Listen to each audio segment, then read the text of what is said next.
Assalamualaikum warahmatullahi wabarakatuh. Perkenalkan, nama saya Lulung Asrotun Amnuria, MPM 221030033, Prodi BGMI kelas A. Materi peristiwa alam. Dosen pengampu Ibu Ayesa Dara Fayola, MPD. Definisi bencana alam.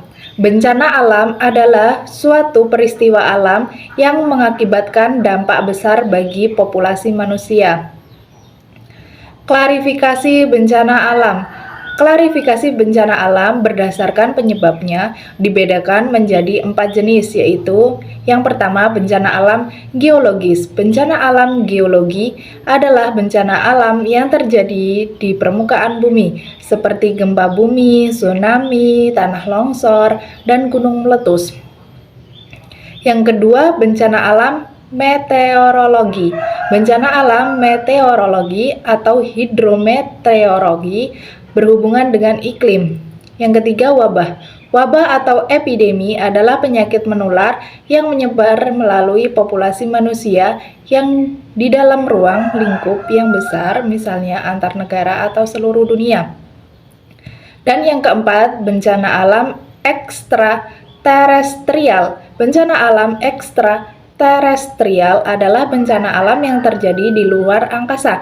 Bencana dari ruang angkasa adalah datangnya berbagai benda langit seperti asteroid atau gangguan badai matahari.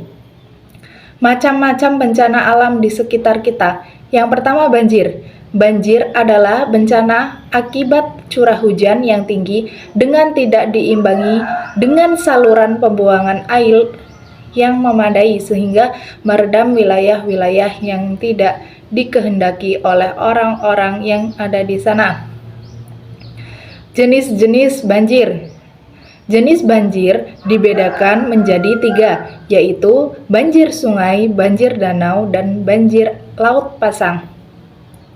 Secara umum, penyebab terjadinya banjir adalah sebagai berikut. Yang pertama, penebangan hutan secara liar tanpa disertai reboisasi. Yang kedua, pendangkalan sungai. Yang ketiga, pembuangan sampah yang sembarangan, baik ke aliran sungai maupun gotong royong. Yang keempat, pembuatan saluran air yang tidak memenuhi syarat. Yang kelima, pembuatan tanggul yang kurang baik. Yang keenam, air laut, sungai, atau danau yang meluap dan menggenangi daratan. Yang banjir dapat menimbulkan kerusakan lingkungan hidup berupa rusaknya areal permukiman penduduk, sulitnya mendapatkan air bersih, rusaknya saluran dan prasarana penduduk, rusaknya areal pertanian, timbulnya penyakit-penyakit, menghambat transportasi darat. Cara mengatasi banjir. Yang pertama, membersihkan saluran air dari sampah yang dapat menyumbat aliran air sehingga menyebabkan terjadinya banjir. Yang kedua, mengeruk sungai-sungai dari endapan-endapan untuk menambah daya tampung air. Yang ketiga, membangun rute-rute drainase alternatif, kanal-kanal sungai baru, sistem pipa sehingga dapat mencegah beban yang berlebihan terhadap sungai. Yang keempat, tidak mendirikan bangunan pada wilayah atau area yang menjadi daerah lokasi penyerapan air. Yang kedua, gempa bumi. Gempa bumi adalah goncangan yang mengguncang suatu daerah mulai dari yang tingkat rendah sampai tingkat tinggi yang membahayakan. Mengantisipasi gempa bumi. Sebelum terjadi gempa bumi, yang pertama, mengetahui secara teliti jalan-jalan keluar masuk dalam keadaan darurat dimanapun kita berada. Ingat, gempa dapat terjadi sewaktu-waktu. Yang kedua, meletakkan barang-barang yang berat di tempat yang stabil dan tidak tergantung. Yang ketiga, matikan segera lampu, kompor, minyak, atau gas serta listrik agar terhindar dari bahaya kebakaran. Saat terjadi gempa, yang pertama, jika berada di dalam ruangan, diamlah sejenak, jangan panik dan segeralah keluar dari bangunan. Yang kedua, jika berada di luar rumah, tinggallah atau cari tempat yang bebas dari bangunan-bangunan, pohon, atau dinding. Yang ketiga, jika berada di tengah keramaian, jangan turut berdesak-desakan mencari jalan keluar, meskipun orang-orang yang panik mempunyai keinginan yang sama. Yang keempat, berada dalam bangunan tinggi, secepatnya mencari perlindungan di bawah meja dan jauhi jendela-jendela atau dinding luar bangunan. Yang kelima, jika sedang berkendara, menghentikan kendaraan kamu dan tetaplah berada di dalam mobil dan pinggirkan mobil kamu setelah terjadinya gempa.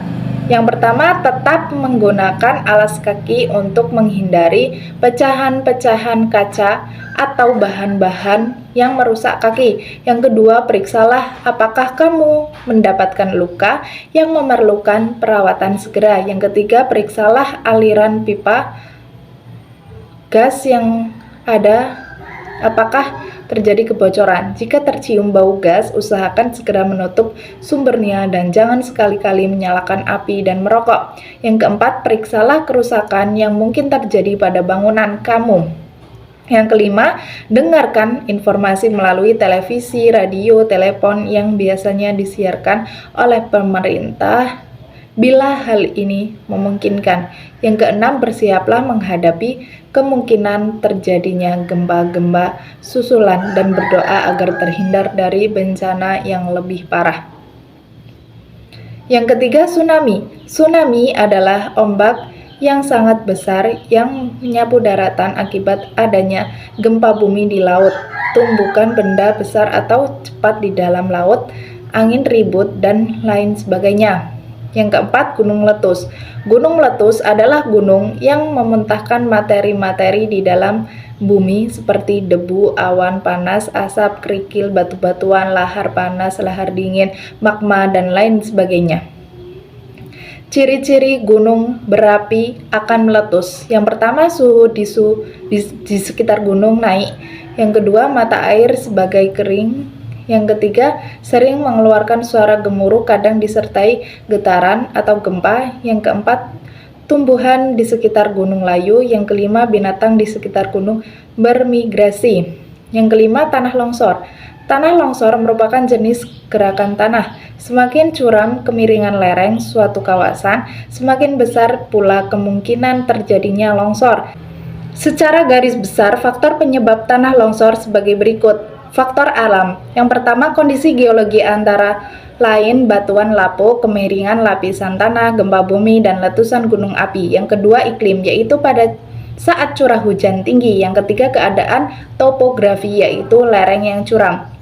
Faktor manusia. Yang pertama, pemotongan tebing pada penambangan batu di lereng yang terjal. Yang kedua, penimbunan tanah di daerah lereng.